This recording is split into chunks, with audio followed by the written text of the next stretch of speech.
na ausência de um indivíduo importante, por importante que seja, o seu espaço será, na sua ausência, o seu espaço será ocupado. Antes de ser ocupado, será disputado. E é o que nós estamos vendo agora. Diante da, para nós aqui no programa, uma circunstância, uma situação posta há algum tempo, mas diante, considerado a condenação de Jair Bolsonaro como um marco, diante do que eu tenho chamado de pós-Bolsonaro e qualificando de pós-Bolsonaro eleitoral. Isso não quer dizer que Jair Bolsonaro não seja relevante, não seja um grande eleitor. Mas ele foi tornado, e a gente pode discutir os méritos do julgamento, já falamos muito sobre isso, sobre todos os problemas e tal, as questões formais, processuais. Mas o fato é que, objetivamente, em função do julgamento, Jair Bolsonaro, pela obviedade de que não poderá concorrer no ano que vem, está inelegível, Bolsonaro é carta fora do baralho, como candidato, não como, se diria, player. Essa é uma outra questão importante, porque Jair Bolsonaro preso está. E ainda há discussão sobre, ao fim dessa etapa dos recursos, sobre se não migrará, e eu penso que pelo menos por um tempo sim, sobre se não migrará para um presídio, para uma prisão, ainda mais restrita que essa domiciliar. Mas vejamos mesmo a questão da prisão domiciliar e as consequências da prisão domiciliar. Eu já falei para vocês que esse, para mim, a prisão domiciliar de Jair Bolsonaro, mesmo antes da sua condenação, a prisão é o marco, é o marco concretizador do pós-Bolsonaro, da deflagração do pós-Bolsonaro. A Flávia Santos pergunta, ainda esse assunto, você verá, Flávia, que gostemos ou não, eu gostaria de estar falando de outro assunto, mas miseravelmente a atividade política no Brasil e econômica se organiza em função dessa expectativa sobre a sucessão de Jair Bolsonaro. Repare, na análise do noticiário, da informação disponível, repare que tudo é expectativa em função de como esse futuro se organizará. De modo que não há como escapar desse assunto como marco organizador, eixo organizador, mais do que do debate público, do planejamento possível no Brasil, sendo o Brasil um país de difícil planejamento. Difícil falar de outro assunto. E difícil o Brasil crescer, conforme expressa Joacir Lucchesi. Precisa crescer e é difícil crescer. Isso não tem a ver com Jair Bolsonaro, embora Jair Bolsonaro seja um gerador de imprevisibilidades e de conflitos, mas isso já vem de antes. Não consegue ter no Brasil, a título de planejamento, ou com vistas a planejamento, a gente não consegue ter uma visão de longo prazo, né? Nem sequer de médio prazo, não se é visto o horizonte. Como é que você vai construir, planejar, andar, investir? Se você pouco vê, e se o que você vê é instável.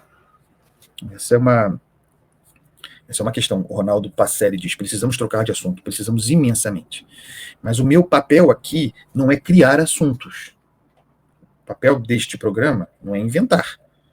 É com base no que está aí, analisar a informação e analisar o discurso. E a questão é essa. É a organização em função do futuro de Jair Bolsonaro. Pois bem, volto aqui ao ponto.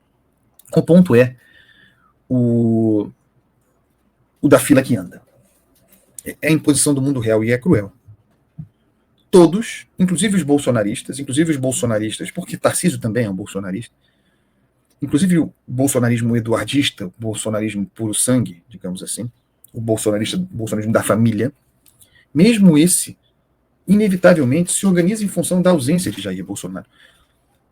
Nas análises que eu faço aqui no Estadão, aqui no programa, ou por escrito, nos artigos, sempre tratei, e aí a gente pode até voltar à eleição do ano passado, a eleição municipal de 2024, sobre como algumas coisas aconteceram, algumas precipitações houve, em função da percepção, que é até incrível que seja percepção, porque é fato, então é uma constatação da realidade. Sobre a percepção, vou usar ainda assim essa palavra, porque muita gente não via isso como um fato, sobre a percepção de que Jair Bolsonaro estará inelegível em 2026. As movimentações, alguma razão vindo daí, as movimentações que fizeram ascender, por exemplo, Pablo Marçal, como uma dissidência bolsonarista. Você não pode não considerar Pablo Marçal bolsonarista, como uma dissidência incontrolável do bolsonarismo. O surgimento de Pablo Marçal, o flerte de lideranças do futuro, como Nicolas Ferreira flertando com Pablo Marçal, tudo isso deriva da percepção de que o grande eleitor, o grande Bolsonaro, aquele que centraliza, controla, em função do que se organizava ou se organizou até aqui a direita brasileira, de que esse jogador não disputará a próxima eleição. E isso é sangue na água. Agora mais do que nunca. Agora se tornou incontornável esse troço. A fila andou. Bolsonaro será, e ele pode ser mais ou menos, dependendo de como se posicionará diante do futuro. Ele será grande eleitor, mas ele não é elegível. Em algum momento ele terá de fazer uma escolha entre apontar. Não é algo natural para Jair Bolsonaro, tá? Não é algo natural, porque Jair Bolsonaro não é um político, digamos assim, convencional. Ele é um agente conflituoso que se vale dos espaços da política. Então, não é natural para Jair Bolsonaro falar Tarcísio é o meu candidato, e como fazem os políticos convencionais. Jair Bolsonaro é muito convencional na forma como se sustenta do Estado, né? Criou uma empresa familiar dentro do Estado. Não é alguém antissistema, anti-establishment, que tenha prosperado como isso é uma loucura. Mas a forma como ele lida com a ideia de partido, de política, é muito particular mesmo. Então, é muito difícil o Bolsonaro falar, esse cara será o meu candidato. Dito isso, em algum momento, para o exercício do poder que lhe resta, preso em casa ou numa prisão formal, para que ele exercite o poder que lhe resta, ele precisará, de alguma forma, é um enfraquecimento, é uma transferência de poder, remoto, reposto, mas para exercer a condição que lhe resta de grande eleitor, em algum momento ele vai ter que apontar um candidato. Ou, me parece, que poderá acontecer isso, será ultrapassado. Nós estamos discutindo aqui a superação eleitoral de Jair Bolsonaro, tá? Mas em algum momento ele pode ser atropelado. Surgir a consumação de um fato, de uma candidatura, de Tarcísio ou não à direita. E aí Bolsonaro ficar a reboque, inclusive para dizer, estou com ele, já sendo outro efeito. O poder de Bolsonaro sobre a próxima eleição não é tão óbvio assim, com ele estando a condição de grande eleitor. Porque eu volto aqui. A fila andou. E isso não é, pessoal, especulação. Não é especulação dizer que anistia a Jair Bolsonaro esfriou, depois da condenação. Havia uma expectativa de que a coisa fosse acelerar, inclusive está marcado para hoje uma reunião da bancada federal do PL, e há também a famosa reunião de líderes, né, no parlamento, na Câmara, sob o controle, entre aspas, porque controle não tem, Diogo Mota. E o tema é a anistia. Daí podem vir, porque há uma pressão muito grande para que algum novo ato nesse teatro da anistia aconteça. Nós estamos no ato das condolências, né? Todo mundo defendendo a anistia, queremos anistia é muito importante, anistia com Bolsonaro, mas isso está no âmbito do luto, né? de um carinho, de um afago ao líder Bolsonaro.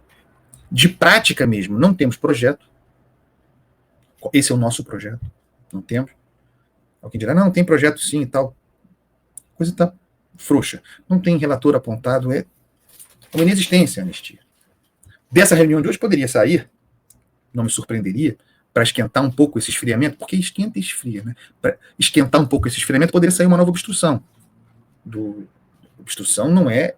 Obstrução é uma prática regular, regimental, que existe no Supremo, no Congresso. Não é aquele sequestro do parlamento conforme feito há pouco mais de um mês, só para registrar. As coisas podem se precipitar. Hoje, nesse momento, contra algumas expectativas, porque havia a expectativa de que, com a condenação de Jair Bolsonaro, houvesse uma reação. Reação popular nenhuma, né? No mundo real é como se isso não existisse.